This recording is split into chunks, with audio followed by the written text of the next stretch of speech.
ಓಂ ಶಾಂತಿ. ದಿನಾಂಕ ಆಗಿದೆ 1/10/2025. ಪ್ರತಿನಿತ್ಯ ರಾತ್ರಿ ತಮ್ಮ ಲೆಕ್ಕಪತ್ರವನ್ನು ತೆಗೆಯಿರಿ, ಡೈರಿಯನ್ನಿಡಿ, ಆಗ ಎಲ್ಲಿಯೂ ನಷ್ಟವಾಗದಿರಲಿ ಎಂದು ಭಯವಿರುತ್ತದೆ. ತಂದೆಯು ಪ್ರತಿನಿತ್ಯವೂ ಮಕ್ಕಳಿಗೆ ನೆನಪಿನ ಯಾವ ಯುಕ್ತಿಗಳನ್ನು ತಿಳಿಸುತ್ತಾರೆಯೋ ಅವು ಭಾಗ್ಯಶಾಲಿ ಮಕ್ಕಳಿಗೆ ಟಚ್ ಆಗುತ್ತಿರುತ್ತದೆ.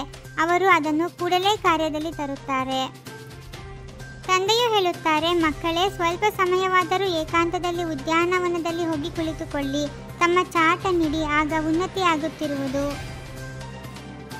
ತಂದೆಯೇ ಓದಿಸುತ್ತಾರೆ. ಮೂಲ ಮಾತೇನೆಂದರೆ ಭಗವಂತ ಯಾರು ಓದಿಸುತ್ತಾರೆ? ಈ ಮಾತನ್ನು ಮೊದಲು ತಿಳಿದುಕೊಳ್ಳಬೇಕು ಹಾಗೂ ನಿಶ್ಚಯ ಮಾಡಿಕೊಳ್ಳಬೇಕಾಗಿದೆ.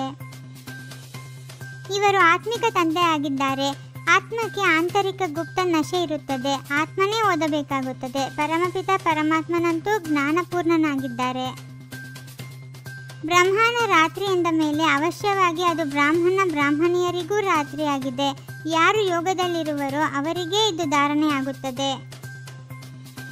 ನೀವು ಬುದ್ಧಿಯೋಗವನ್ನು ತಂದೆಯ ಜೊತೆ ಜೋಡಿಸಬೇಕಾಗಿದೆ. ಈ ಜ್ಞಾನವನ್ನು ತಂದೆಯು ಈಗಲೇ ಕೊಡುತ್ತಾರೆ, ಮತ್ತೆಂದೂ ಸಿಗುವುದಿಲ್ಲ. ತಂದೆಯ ವಿನಃ ಮತ್ತಾರೂ ಕೊಡಲು ಸಾಧ್ಯವಿಲ್ಲ. ತಂದೆಯೇ ಬಂದು ಆತ್ಮಗಳಿಗೆ ಆತ್ಮಿಕ ಯೋಗವನ್ನು ಕಲಿಸುತ್ತಾರೆ. ತಂದೆಯು ಹೇಳುತ್ತಾರೆ, ಮಕ್ಕಳೇ, ಇದು ಸಹಜವಾದ ಯೋಗವಾಗಿದೆ. ಇದರಷ್ಟು ಸಹಜ ಮತ್ಯಾವುದೂ ಇಲ್ಲ. ಆತ್ಮವೇ ಶರೀರದಲ್ಲಿ ಬಂದು ಪಾತ್ರವನ್ನು ಅಭಿನಯಿಸುತ್ತದೆ. ಗರಿಷ್ಠ 84 ಜನ್ಮಗಳಿವೆ. ಉಳಿದೆಲ್ಲರದ್ದು ಕಡಿಮೆಯಾಗುತ್ತಾ ಹೋಗುತ್ತವೆ.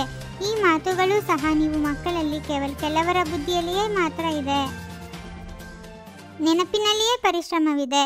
ಇದರಲ್ಲಿ ಮಾಯೆಯು ವಿರೋಧ ಮಾಡುತ್ತದೆ. ಆದ್ದರಿಂದ ಚಾರ್ಟ್ ಬರೆಯಿರಿ, ಆಗ ಯಾರೆಷ್ಟು ನೆನಪು ಮಾಡುತ್ತಾರೆಂಬುದನ್ನು ತಂದೆಯು ನೋಡುವರು.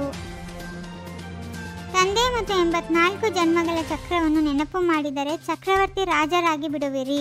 ಅನ್ಯರನ್ನು ತಮ್ಮ ಸಮಾನ ಮಾಡಿಕೊಂಡಾಗಲೇ ಪ್ರಜೆಗಳ ಮೇಲೆ ರಾಜ್ಯ ಮಾಡುವಿರಿ. ಈ ಲಕ್ಷ್ಮೀನಾರಾಯಣರ ರಾಜಧಾನಿಯು ಅವಶ್ಯವಾಗಿ ಇರುವುದು. ಇವರು ಎಲ್ಲರಿಗಿಂತ ಹೆಚ್ಚು ಪರಿಶ್ರಮ ಪಟ್ಟಿದ್ದಾರೆ. ಆದ್ದರಿಂದಲೇ ಸ್ಕಾಲರ್ಶಿಪ್ ಪಡೆದುಕೊಂಡಿದ್ದಾರೆ.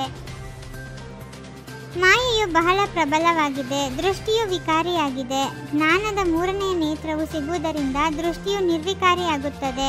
ಮತ್ತೆ ಅರ್ಧಕಲ್ಪದವರೆಗೆ ಎಂದೂ ವಿಕಾರಿಯಾಗುವುದಿಲ್ಲ. ತಂದೆಯು ನಿಮ್ಮನ್ನು ದೇಹಿ ಅಭಿಮಾನಿಗಳನ್ನಾಗಿ ಮಾಡುತ್ತಾರೆ. ನಿಮಗೆ ಅರ್ಧಕಲ್ಪಕ್ಕಾಗಿ ಆಸ್ತಿಯು ಸಿಗುತ್ತದೆ. ಯಾರೆಷ್ಟು ಪರಿಶ್ರಮ ಪಡುವರೋ ಅಷ್ಟು ಶ್ರೇಷ್ಠ ಪದವಿಯನ್ನು ಪಡೆಯುವರು.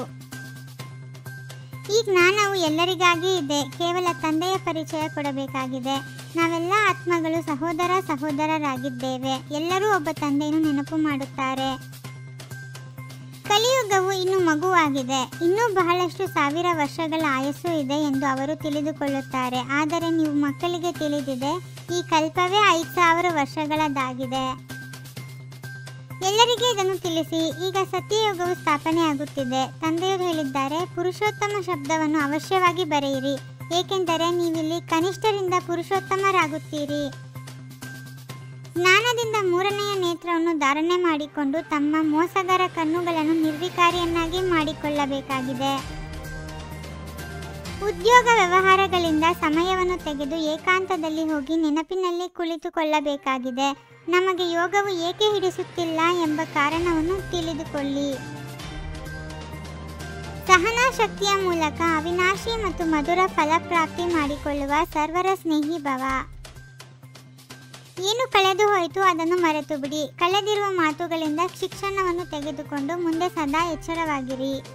ಓಂ ಶಾಂತಿ. 21 ಜನ್ಮಗಳಿಗೆ 21 ಪರಮಾತ್ಮನ ಮಹಾವಾಕ್ಯಗಳನ್ನು ಆಲಿಸಿ ಹಾಗೂ ನಿಮ್ಮದೇ ಆದ ಈ ಚಾನೆಲ್ಗೆ ಲೈಕ್ ಮಾಡುವುದನ್ನು ಮರೆಯದಿರಿ.